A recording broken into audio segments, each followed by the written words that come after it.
Hi guys, it's Michelle. Welcome back to my cooking channel. Today is Sunday and it's a super busy day for me. We've been to Costco, we put gas, we got groceries, we went to Publix, we went to Target. I ran all my errands. The girls went crazy in the car. We sang songs, we screamed at the top of our lungs, we did it all. Now they're taking a nap and I gotta get dinner on the table. So I'm gonna make some beef stew and hopefully they'll eat it. They've gotten very picky lately. And I'm also making some Cuban pastelitos, Cuban pastries filled with guava and cheese. So delicious. So come join me in my kitchen as I cook. For our beef stew, we're gonna be using about a pound of potatoes. We're gonna use some mushrooms, frozen green peas. Here's some Italian flat leaf fresh parsley. I have carrots. I have celery, a large onion, I have garlic. I think I have more than just this, but at least that. Tomato paste. I have 2 pounds of stew meat. I have red wine here. Don't usually cook with wine, but hey, why not? I have some beef stock, Worcestershire sauce, bay leaves, thyme. I'm gonna use olive oil as well as salt and pepper to that.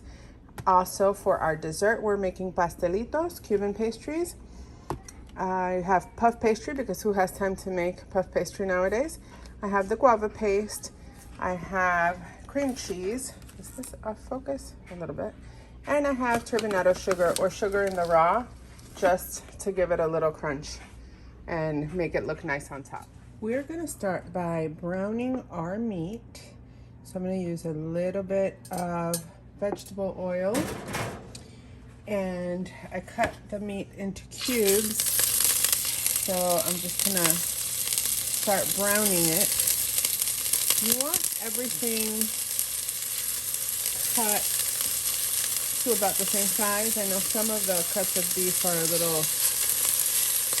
cut a little different than others, but for the most part you want it at least the same size so it can cook evenly. So I'm gonna brown this and I'll be right back. Now that our meat is browned, I'm going to take it out of the Dutch oven pot. Sorry, I always want to say pan for some reason. This is a pot.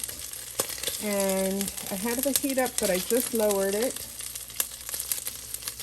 because I'm gonna put in the onions and the carrots and the celery, and I don't want everything to burn. Okay, and I have enough oil in there, or grease from the meat, from browning the meat, so I don't think I want to add anything, but you guys can add olive oil if you don't have enough in there. And maybe while I stir this around, I'll change my mind and add a little bit of olive oil, but for now we're good. So I've added the onions, and I'm going to go straight in with our carrots and our celery. So I'm just going to let this cook down until the onions are translucent. Right now it's on medium heat. The onions will become translucent and the carrots and celery will soften up, so I would say about 5 minutes or so. So now, it's been about 5 minutes. Our onions are translucent. They've picked up color, but it's the color from the brown bits of the beef. I actually forgot about the mushrooms, so I typically don't add mushrooms when I'm making this, or I haven't. I change it up all the time. So since I am doing mushrooms today, I'm actually going to take all this out of the pot, and I'm going to brown the mushrooms just like I browned the meat. But I don't want any of this stuff to be in there. I should have done it before the onions and the carrots. So now, even though I didn't use any oil for the carrots and the onions, I will use oil for the mushrooms. So I just put a little bit of olive oil, and I cubed Like I diced up the mushrooms real nice. You don't want to overcrowd the pan while you brown these, just like when you're browning meat. So my pan is now on medium high.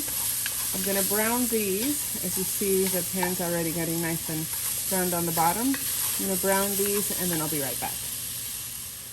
Now my mushrooms are nice and brown. And they got a little smaller because some of that liquid evaporates when you brown them. And I'm gonna add the garlic that I chopped up. I didn't even bother mincing it. Everything's just a rough chop today. I'm just taking advantage that the girls are asleep and I can actually get this done for a change because now I don't have the help that I used to. So it's either them, you know, with their face in what I'm doing, which I think is super cute, or it's me waiting till they're not here. So you just want to cook the garlic for about a minute. My heat right now is on a medium-high heat, so I'm going to keep that going. And when it's been a minute, more or less, I'm going to put the, oh, this smells so good, guys. It really does. That garlic hits the pan. Or the smell of the mushrooms. I love mushrooms, so I like the smell when it cooks. By the smell of the onions that we cooked in here, the mushrooms, the garlic, smells so fragrant in my house right now. So right now, I'm going to return all the goodies here into the pot. Let me get rid of this. And that goes in there. See, I didn't even put any oil, any extra oil, but I picked up all the oils released from the meat, and look at that. So I didn't need any more, and I ended up using only half of that onion. I could have used all of it, but it was kind of big, so I used half of that large onion. Okay, so now all this is mixed in. I'm gonna throw in here our thyme. I have 1.5 teaspoons of thyme. I wish I had fresh thyme, but I don't have any fresh thyme on me. And that's okay, you can use fresh thyme if you have it, but don't go crazy looking for it at the store if you can't find any. And at this point, I'm going to salt. The salt in here is going to bring out all the liquid from the mushrooms. So we're going to act fast. Whoops. We're going to knock everything out, is what I meant to say. And put you back. Sorry about that. We went on a ride. That's all right. So right now, we have this going, and I need a spoon. So let's not knock everything out again. So I have 3 tablespoons worth of tomato paste that I'm going to put on here. And I'm going to do this before I add anything else because I want it to start getting browned. Everything in here you want it to brown nicely. I'm going to mix this up. And it's starting to cook. I can smell the tomato paste in there. You want to make sure to cook it down. I'm going to lower my heat to a 5 now. Because if you see the bottom, I don't know if you can see it anymore. Let me adjust this again. It's starting to brown at the bottom. But don't worry about that because that's going to get fixed in a second. So now you see the color of the tomato paste changing. It looks more brown than it was before. I'm going to put the meat back in. So there's our beef. I'm going to mix it up and I'm going to make a hole. I'm gonna make a hole because I'm gonna deglaze the pan with red wine. Wow, white wine. Yep. Colorblind today. So for this, maybe the heat should have been up a little bit more, so I'm gonna put it back up to medium. And as that wine is starting to bubble, you'll see that the bottom of the pan starts getting deglazed. The bottom of the pot, if we could see it, every now and then you see a little piece of it.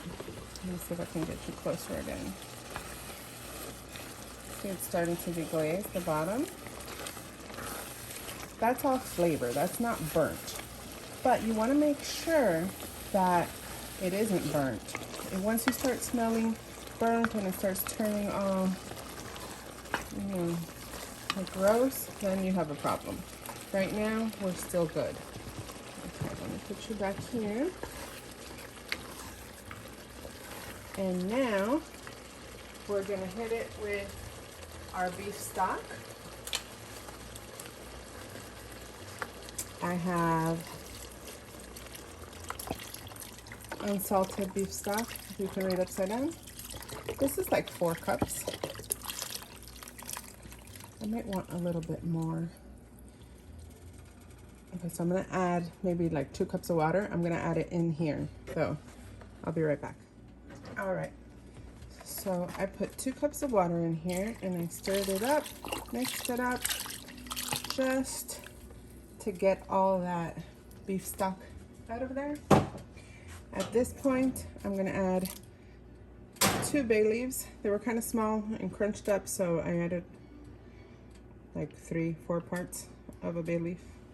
So that's like 2 bay leaves, and I'm gonna put some, I didn't show this before, some beef better than bouillon, just because I added water and because I like more flavor.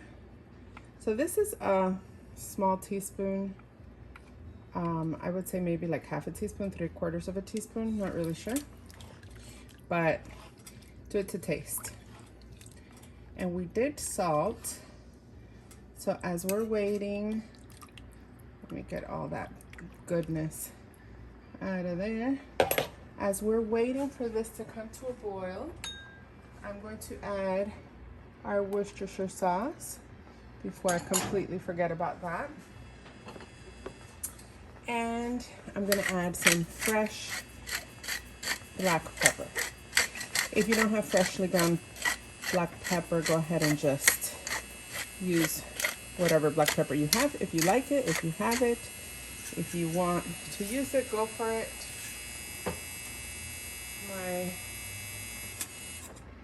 My stovetop is protesting again. I thought we fixed that range, but I guess not.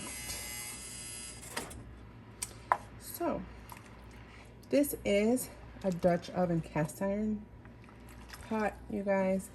So be careful when you touch the sides because it all gets hot. So you don't want to burn yourself. You want to be careful for that. We're going to bring this to a boil. Once this comes to a boil, I'm going to cover it and let it simmer for half an hour before I add my potatoes. So I'm going to start cubing my potatoes. We'll be back. Now that we're boiling, I'm going to add the peas. I forgot about these beautiful peas, but I'm going to add them now. And since we're at a boil, it doesn't really affect the temperature too much because it wasn't too much. It was just a cup of frozen peas that were half defrosted at this point. So I'm done with this. I'm gonna put the lid on it and I'm gonna lower my heat to a simmer, and I'll be back in half an hour to add those potatoes. It's been half an hour, so I'm gonna check on my stew, check on the beef to see if it's nice and soft. And now that I'm looking at the peas, actually as I was doing some laundry in the middle of doing all this, I started laughing at myself and said, oh, those peas are gonna be dead by the time this stew is done. I should have put them at the end, just to give them enough time to warm up, but it's all right. Whoops, I lost my, you know what, I'm done with this. I lost my beef, so I'm gonna use my little spoon here.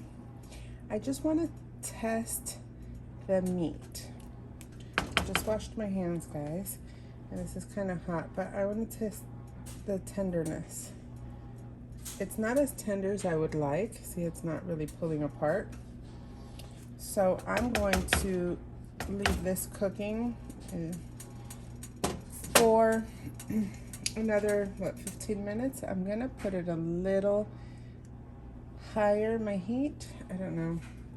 This range, I'm still not used to it, but I'm gonna let it continue cooking for 15 minutes while my oven is preheating and I'm getting ready to do the dessert. And then I'll come back and add the potatoes. This is a lot of liquid right now, but when I add the potatoes, I'm gonna cook them uncovered, and the potatoes are gonna add that starchiness. It's gonna start thickening up the sauce, and uncovered also will help it evaporate a little bit. So we'll be back. Now we're gonna start on our pastelitos, our Cuban pastries. This is puff pastry that has thawed out. It's probably a little too thawed out, but because it was kind of hot today. Ooh. Yeah, it's sticking to my rolling pin, but I'm gonna move this out of the way. You want to roll it to get it even, and especially on the ends. And then I'm gonna cut it into squares. So I'm gonna get a sharp steak knife. This might not work with a steak knife, but I'm just gonna make squares. So we're gonna do, it was cut into 3, so I'll do 3s. And 1 here. The middle one's kind of bigger, but it's all right. You're making this for your house, your family. You know, if they're critics that bad, they can go to the store and get some themselves. That's all I have to say about that. Okay, so I'll use my knife to help me. I pre-cut all this. So a lot of people, let me just taste this. So good. A lot of people say to cream it out, like melt the cream cheese. And why? I just have it really cold and I cut it, because the colder it is, you can cut it and it stays. So I'm gonna just put little slices in here. And let's do these this way. Those might spill over, but that's all right. And then 1 more. And sorry if I'm covering what I'm doing. And let's put that off to the side and pretend we didn't just, make a hole in it. And then I have these cut into little strips as well. These big ones are gonna take 2. I just cut it down the middle, and then the middle both ways. And then this is very sticky, guys. So again, some people warm this up and just like make it a paste instead of using it like this. I'm getting my hands dirty, and that's all fine and good. I don't want to get anything else dirty. And now I've realized that I wanted to make these triangles, so I'm going to do this. I'm going to change it. This is the typical presentation. The pastelitos, the pastries that have the cream cheese and the guava paste, always come in triangles. The other ones with just guava are typically little squares or rectangles. The meat ones are usually round. There's a science behind all this madness that I'm doing right now. My oven is preheating. Let's just do that. My oven's preheating to 400 degrees. So I'm gonna go wash my hands again and I'll be right back. All right, now my hands are clean. I've gotten a knife. Let's get this out of the way. I'm going to grab, this is just one egg. I don't think I mentioned that we needed an egg earlier, but we do. I'm gonna get some of my egg and do like an egg wash just to bind the edges of this dough. And we're just gonna pretend these are perfect squares. See how perfect they are? Perfect squares. And my dough is not too warm. It's chilled but thawed out. And we're good. Just like we're pretending that the green peas in my beef stew aren't gonna be mush. But that's fine. Mush is good sometimes. Let's see. I'll just get all of these done. And oh, there's my timer for my stew. So I'll check on that in a second. Let me just turn that off real quick. All right, so now I've gone ahead and folded these over. I'll show you how. I just pulled one end and met it with the other and kind of pushed things down a little bit, trying not to pull it too much that I tear. Even though we're gonna do a slit, see here it's kind of thin. That's just because the dough is way too warm. So now, because I'm not gonna get a good seal, given that the dough is too warm, I'm gonna seal it this way, just like I would an empanada. This is gonna puff up, guys, so it's not, even if you make it not so pretty, it's gonna be fine. And then once you taste it, these are delicious. So once you taste it, it's gonna be good. And right now I'm just making a disaster, but you know, it's okay. As long as you're having fun, that's all that matters. And I really love cooking and baking and eating. And you see what I did there? I made a hole. So that's fine. I might stick this in, that one's gonna be all over the pan. I might stick these in the fridge for a second before, I got ahead of myself here, before sticking them in the oven. So I'm going to do an egg wash all over because you want it nice and glossy. You can do this with just the yolks. That way you give it some color and you make it all shiny. But I don't want to waste the white. I have nothing to use the white on right now. It's getting kind of late. I don't really want to store it either. So I used the whole egg. People have used the egg whites before, but that doesn't give you any color. And they've also used milk, which I think is weird, but to each his own. If you want to use milk or just the egg whites, go for it. It's all right. Judgment-free zone here. And that's a lot of egg right there. So now when that's done, I'm gonna put that to the side because I'm gonna use it for my other batch. I'm gonna make tiny little holes with a very sharp knife. That might not be the best. This is, well, that doesn't even need a hole. This is just to vent the whole thing, and this one had a hole right here. So you're gonna see all that gooiness coming out of there, and it's gonna look very pretty. Or it's gonna be a disaster. Either way, it's gonna taste good. So I'm gonna get my sugar. You can use some coarse sugar to top this, just to make it look pretty. So that's what we're gonna do. I think I'll have better luck using my hand, but I have some eggs on it, so I'm not gonna use my hand. Okay, we're done with this. So I'm gonna stick these in the fridge for a couple minutes to harden up a little bit, and then I will pop them in the oven. You put them in a 400-degree oven for about 25 to 35 minutes, more or less, and they come out great.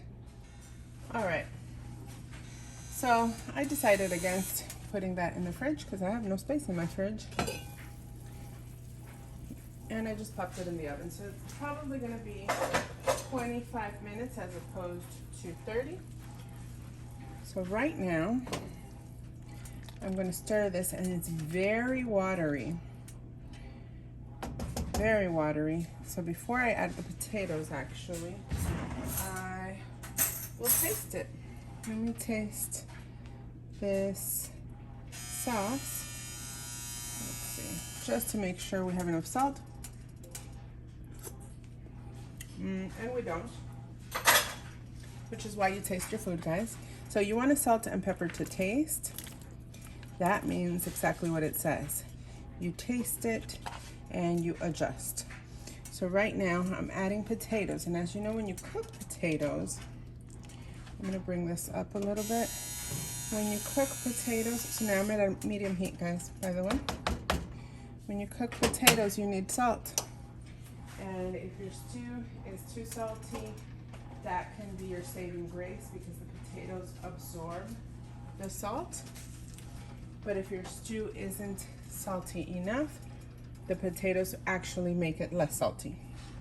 So I'm gonna do a generous amount of kosher salt, so it's coarse.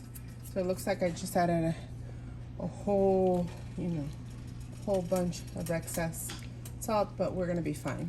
So I'm going to leave this on medium for about 15 minutes. And I'm not gonna cover it because I want that to thicken up. I don't want it to be just, water, broth. This is like a soup, and I don't wanna make it soup.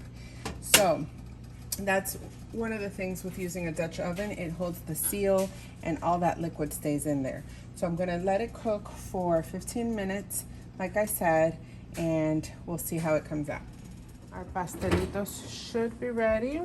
I think I left them a little over, but they look so good, guys. Look at that. Ooh, and all that sugar got nice and browned. And we didn't have as much spillage as I thought we were gonna have, given that the dough was so soft and it was all over the place. All right, so now you can see how this has evaporated somewhat, and it's thickening up. The potatoes should be done. Let me grab my fork. Ooh, it's hot. The fork's kind of hot, guys. Let's stab these potatoes. They're breaking up nicely. I'm just gonna taste it real quick for salt. I think I could use a little bit more salt, to be honest with you. And I would honestly like this to get a little thicker. It's thickening up really nicely, as you can tell. If you want it thicker and you don't want to wait because your vegetables are falling apart on you, this is not at that point yet because the potatoes still have a bite. I would recommend mixing a tablespoon or two of butter, softened butter, not melted butter, softened butter, with a tablespoon or two of flour, mixing it up in a little bowl, and then adding it to it. I was just tasting that. That's tasting really good. But I am going to add a little bit more salt. So yeah, if you mix it like that, it's not gonna clump, and it'll melt into your stew with the butter. And that way it thickens up the stew. You don't have lumps of flour, And I think I lost my light because it's so dark in here. You don't have any lumps of flour, and you also don't have that raw flour taste, which is kind of gross. So you don't want to add just a sprinkle of flour at this point because you would pretty much ruin the whole thing. So if you want to make it thicker, this is thickening up, so I'm gonna let it go for like 5 more minutes and it should be fine. The potatoes have starchiness, and you can break apart some or smash some of the potatoes and carrots, and that'll help the sauce thicken too. But I'm gonna leave it at a medium heat for about 5 more minutes and see what's going on.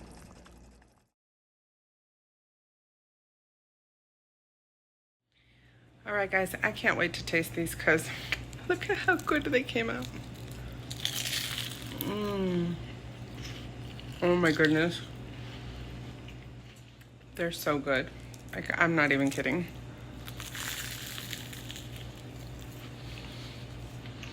You can see the guava in there, the cheese. They're nice and golden. Look at that. That's so pretty. Let's go eat some of that stew. I'm just letting it cool down.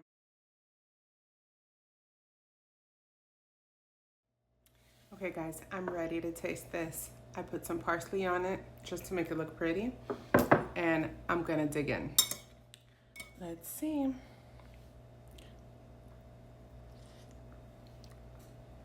Oh man, the steak, well, not the steak, the meat is melting in my mouth. It's disintegrating basically, but it's still holding its shape. It's nice and soft and tender. I wish I would have put some rosemary, so if you have rosemary, go ahead and add that to the thyme, unless you don't like it, of course. It needs a little something. I'll figure it out, and then I'll add it in the comments. But honestly, it's good. Maybe a little cumin would have done good. Add more depth of flavor, a little earthiness. But the mushrooms give it nice taste.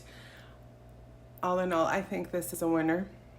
I hope the girls eat it. I know they're gonna tear up those pastelitos. Anyway, thanks for joining me in my kitchen. I'm gonna go ahead and keep eating, even though the girls are still not awake.